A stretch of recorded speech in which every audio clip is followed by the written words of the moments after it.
क्या एक स्मार्टफोन सच में एक प्रोफेशनल डीएसएलआर कैमरे को टक्कर दे सकता है? आजकल ये जो डीएसएलआर किलर वाली बात चल रही है ना, ये दावा बहुत बड़ा है।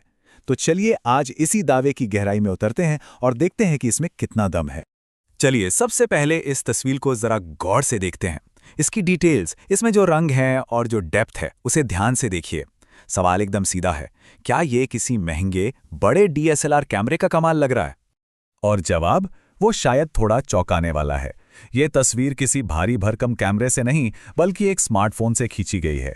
यही है आज की कंप्यूटेशनल फोटोग्राफी की ताकत, और इसी पर आज हम बात करने वाले हैं।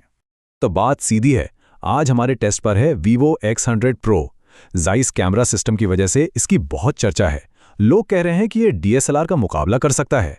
लेकिन क्या ये सिर्फ मार्केटिंग है या इसमें सच में दम है? आज पता लगाते हैं।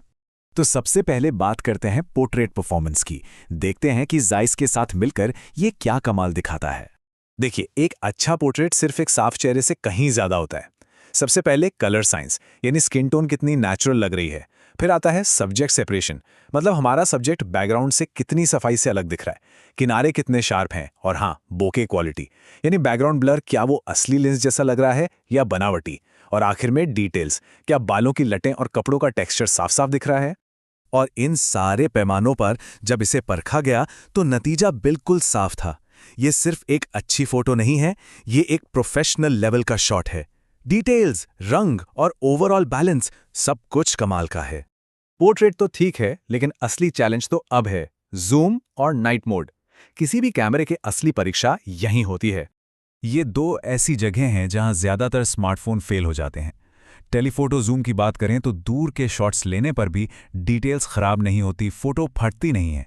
बिल्कुल वैसा एहसास जैसे किसी बड़े लेंस वाले कैमरे से फोटो ली हो। और नाइट मोड में अंधेरे में भी ये कमाल की रोशनी और डिटेल्स कैप्चर करता है, वो भी बिना किसी ग्रेन या नॉइस के। दोनों ही मामलों में आउटपुट डीएसएलआर के बेहद करीब है। देखिए, एक फ़ोन सिर्फ कैमरा नहीं होता, है ना? तो चलिए कैमरे से हटकर एक नज़र पूरे पैकेज पर भी डाल लेते हैं। तो ये सिर्फ एक कैमरा फ़ोन नहीं है, इसमें आपको top of the line flagship processor मिलता है। मतलब गेमिंग वगैरह में कोई लैग नहीं, सब कुछ अल्ट्रा स्मूथ। और डिज़ाइन और बिल्ड क्वालिटी भी एकदम प्रीमियम है। मतलब हर डिपार्टमेंट में ये एक पावर हाउस डिवाइस है। तो सारे टेस्ट हो गए, अब आते हैं उस सबसे बड़े सवाल पर। वही सवाल जिससे हमने ये सारी बातचीत शुरू की थी। क्या ये फ़ोन सच में एक डेडिकेटेड डीएसएलआर कैमरे की जगह ले सकता है? क्या अब वक्त आ गया है कि भारी भरकम डीएसएलआर को अलविदा कह दिया जाए? इसका जवाब इतना सीधा नहीं है। एक तरफ है पोर्टेबिलिटी, आप इसे जेब में लेकर कहीं भी जा सकते हैं, जबकि डीएसएलआर के लिए पूरा बैग लगता है। और दूसरी तरफ है इसका सॉफ्टवेयर, इसका दिमाग, जो एक ही पल में कई तस्वीरें खींचकर एक परफेक्ट शॉट बनाता है। लेकिन ये सब एक कीमत पर आता है, और वो कीमत काफी ज्यादा है, जो शायद हर किसी के लिए सही ना हो। तो फिर ये फोन आखिर है किसके लिए? ये उन लोगों के लिए है जो फोटोग्राफी को लेकर बहुत सीरियस हैं, जिनके लिए ये सिर्फ एक हॉबी नहीं बल्कि एक जुनून है।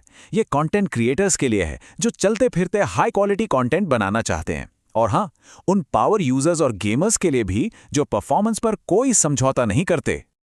और ये सब देखकर एक सवाल तो मन में आता ही है, जब एक फोन इस लेवल की फोटोग्राफी कर सकता है, तो क्या प्रोफेशनल शब्द की परिभाषा ही बदल गई है?